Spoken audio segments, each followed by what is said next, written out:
Hello students, class 8 science combustion and flame. इसमें हम next part देखेंगे, व्हाट इज़ अ फ्यूल। तो fuel क्या होता है उसके बारे में हम जानेंगे। Recall that the sources of heat energy for domestic and industrial purposes are mainly wood, charcoal, petrol, kerosene etcetera. तो हम जानते हैं कि हम इन चीज़ों का यूज़ करते हैं हमारे डोमेस्टिक यूजेस के लिए या इंडस्ट्रियल पर्पस के लिए। ओके, वुड, चारकोल, पेट्रोल और kerosene etcetera. These substances are called fuel. यही सब्सटेंसेज फ्यूल कहलाते हैं। A good fuel is one which is readily available, it is cheap, it burns easily in air at a moderate rate. Okay? It produces a large amount of heat, it does not leave behind any undesirable substances. तो इसकी ये good fuel की ये ideal fuel की characteristic हैं।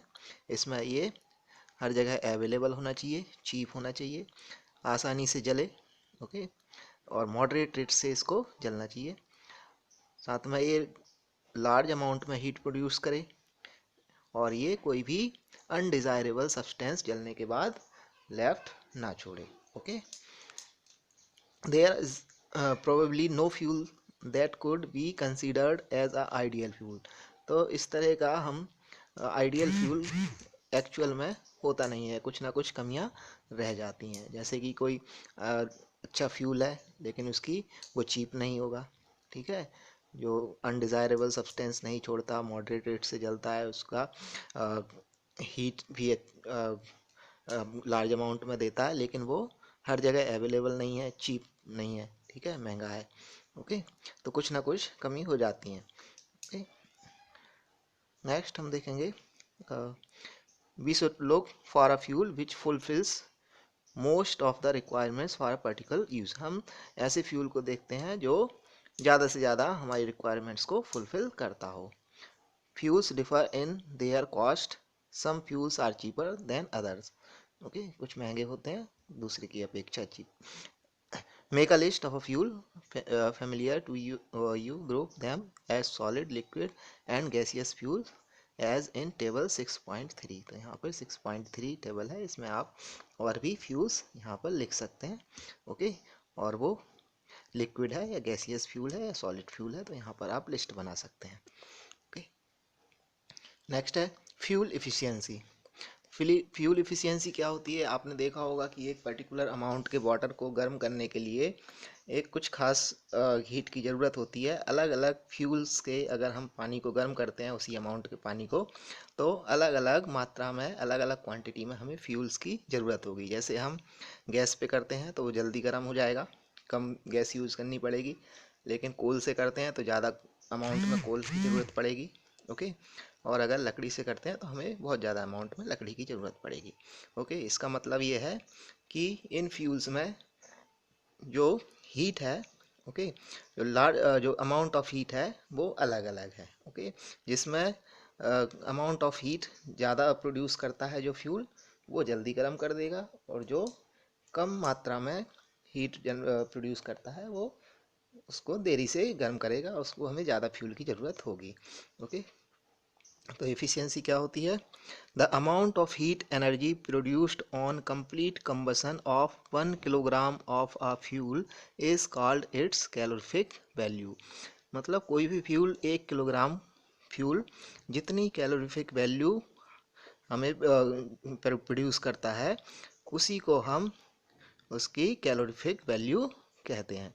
Okay, जितने amount में heat हमें जनरेट करता है 1 kg फ्यूल, उसी को हम कैलोरीफिक वैल्यू कहते हैं। The calorific value of a fuel is expressed in a unit called kilo joule per kilogram. Means 1 kilogram में कितने जूल उसने एनर्जी हमें दी। ओके, तो ये उसकी यूनिट है, किलो जूल पर किलोग्राम, या इसको हम ऐसे भी लिख सकते हैं, kilo joule per kilogram.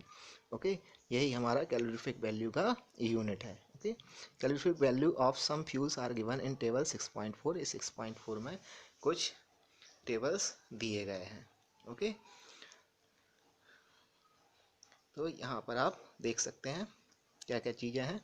Okay, जैसे काउडंग है हमारे पास, तो इसमें कितनी किलो जूल पर केजी एनर्जी होती है, कैलोरीफिक वैल्यू क्या है, वुड की क्या है, कोल की क्या है, पेट्रोल की क्या है, सभी कुछ यहाँ पर लिस्ट बनी हुई है। Okay students, okay. Burning of fuels leads to harmful products. अब फ्यूल को हम जलाते हैं तो उनसे कई तरह के हार्मफुल प्रोडक्ट्स रिलीज होते हैं। ओके, तो the increasing fuel consumption has harmful effect on the environment, जो कि हमारे एनवायरनमेंट पर हार्मफुल इफेक्ट डालते हैं। ओके, यहाँ पर carbon fuels like wood, coal, petroleum release unburned carbon particles. These fine particles are dangerous pollutants causing respiratory disease such as asthma. Okay, तो जो हमारे कार्बन पार्टिकल्स होते हैं, जो कार्बन फ्यूल से हम निकलते हैं, वो हमारे लिए हार्मफुल हो सकते हैं। इससे रेस्पिरेटरी डिजीजेस हो सकते हैं, जैसे कि आस्थमा। ओके, नेक्स्ट है complete combustion of these fuels gives carbon monoxide gas. Incomplete combustion of these fuels gives carbon monoxide gas. It is a very poisonous gas. It is dangerous to burn coal in a closed room. The carbon monoxide gas produced can kill persons sleeping in that room. Okay, तो जो carbon dioxide gas होती है, वो किसी fuel के अगर वो पूरी तरह से जल नहीं पा रहा है, इनकम्प्लीट कंबसन हो रहा है, तो इसके जरिए कार्बन मोनोऑक्साइड गैस रिलीज होती है, जो कि बहुत ज़्यादा हार्मफुल होती है। Okay, combustion of most fuels release carbon dioxide in the environment. Increase concentration of carbon dioxide in the air is believed to cause global warming. कोई भी फ्यूल जलाते हैं तो उससे कार्बन डाइऑक्साइड गैस रिलीज होती है, जो कि हमारे एटमॉस्फेयर के टेम्परेचर को बढ़ा देती है और जो ग्लोबल वार्मिंग का कारण बनती है। Okay students, burning of coal and diesel release sulphur dioxide gas. Okay, diesel coal या डीजल को हम जलाते हैं, सल्फर डाइऑक्साइड गैस निकलती है। It is an extremely suffocating and corrosive gas. More over petrol engine gives off gaseous oxide of nitrogen, oxide of sulfur and nitrogen dissolve in rainwater and form acid rain. Such rain is called acid rain. Okay, तो जब ये हम fuels को जलाते हैं, diesel या petrol को, तो इनसे गैसियस ऑक्साइड होते हैं जो सल्फर के और नाइट्रोजन के, जो कि हमारे एटमॉस्फेयर में मिल जाते हैं, और ये बरसात के टाइम पे ये वाटर में मिक्स होके एसिड रेन का कारण बनते हैं। ओके, तो इसके लिए ज़रूरी है कि हम डीजल पेट्रोल की गाड़ियों को कम करके उसकी जगह हम सीएनजी का यूज़ करें। सीएनजी क्या होती है? CNG natural compressed natural gas होती है। ओके, जो कि कम हार्मफुल होती है। ओके, ये क्लीन होती है, क्लीनर फ्यूल माना जाता है इसको। CNG is a cleaner fuel, तो हम सीएनजी का यूज़ कर सकते हैं ज़्यादा से ज़्यादा मात्रा में।